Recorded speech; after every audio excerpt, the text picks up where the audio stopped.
한 남자가 사람의 피를 마셨습니다. 그리고 그건 단 한 번이 아니었습니다.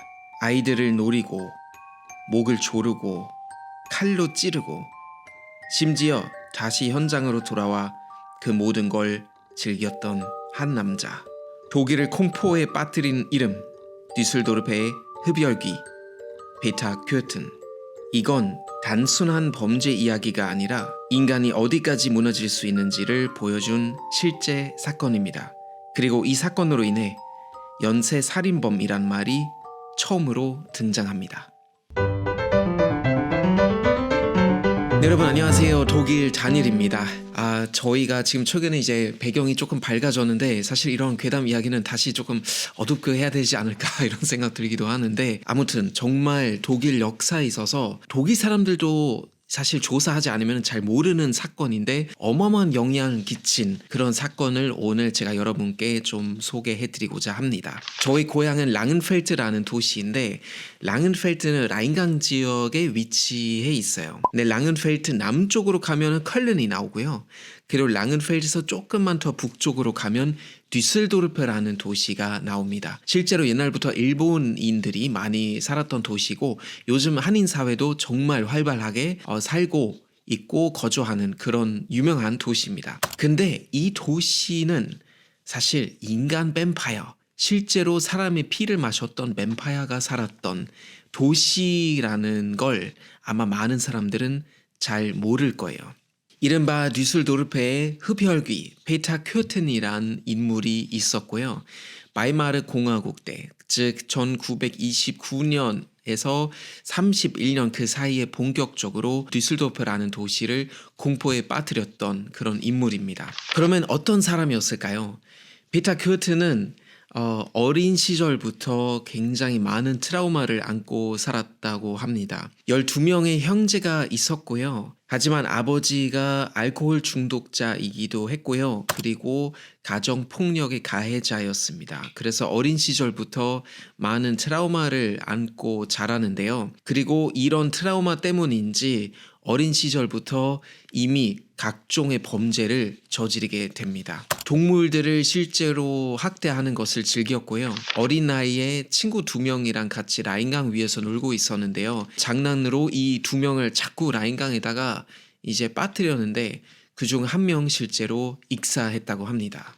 그에게는 점점 폭력이라는 게 단순한 어떤 두려움이 아니라 승리감을 느끼게 하는 그런 수단이 되었습니다. 자기 인생은 전체적으로 많은 실패를 겪는 그런 인생이었는데 어떤 동물이라든지 결국 또 사람에게 피해를 줬을 때만 어마어마한 승리감을 느꼈다고 합니다. 그는 성인이 되면서 절도, 강도, 강간, 살인까지 이어지는 그런 여러 범죄들을 저지르게 되고요. 38세에 결국 사형을 당하는데요. 그 38년 살았던 시간 중에 무려 20년 가까운 세월을 감옥에서 보냈다고 합니다. 첫 번째 살인을 1913년에 저지르게 되는데요.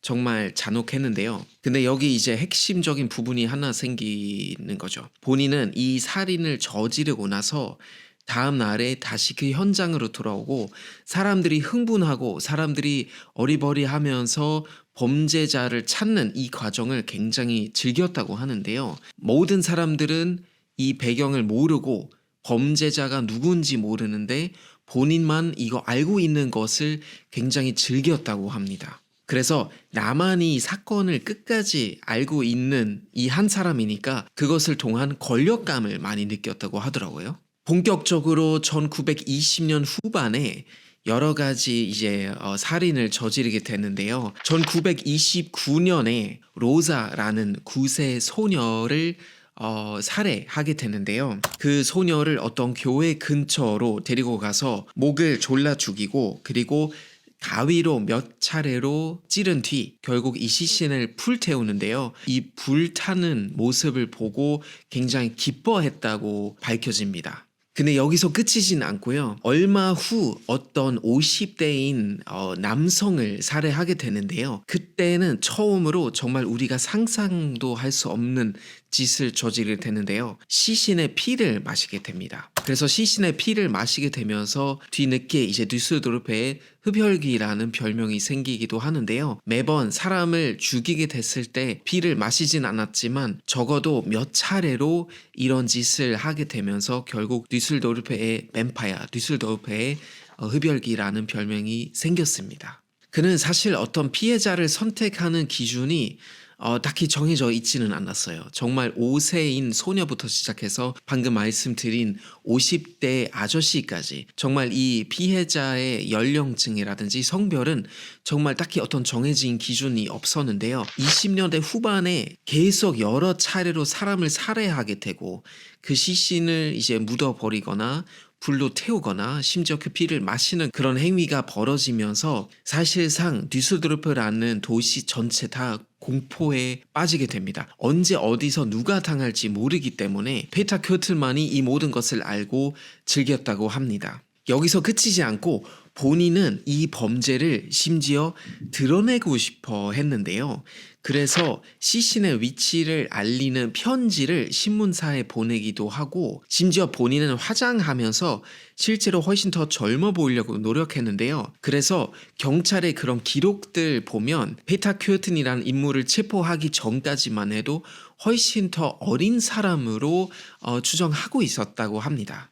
수많은 피해자가 드러나고 수많은 시신들이 발견되면서 결국 12,000개 이상의 제보들이 신문사라든지 경찰에 이제 보도됐었는데요. 하지만 아직까지는 누구였는지 사람들이 파악하지 못했었습니다. 그러다가 한 사건으로 인해서 결국 페터 큐튼이 체포하게 되는데요. 그게 뭐냐면은 마리아라는 여자가 어떤 다른 남성으로부터 괴롭힘을 당하고 있었는데요. 페터 큐튼이 이거 목격하고 그 여자를 그 남성으로부터 구하게 됩니다. 그리고 그 여자랑 친해지면서 결국 숲에서 산책하게 되는데요. 여기서는 강간을 시도합니다. 강간을 시도하는데 그 전처럼 원래 그 여성을 살해하려고 했는데 그 여성은 탈출에 성공합니다. 그리고 그 여자가 결국 자기 친구한테 편지를 보내면서 이 이야기를 알려주는데요.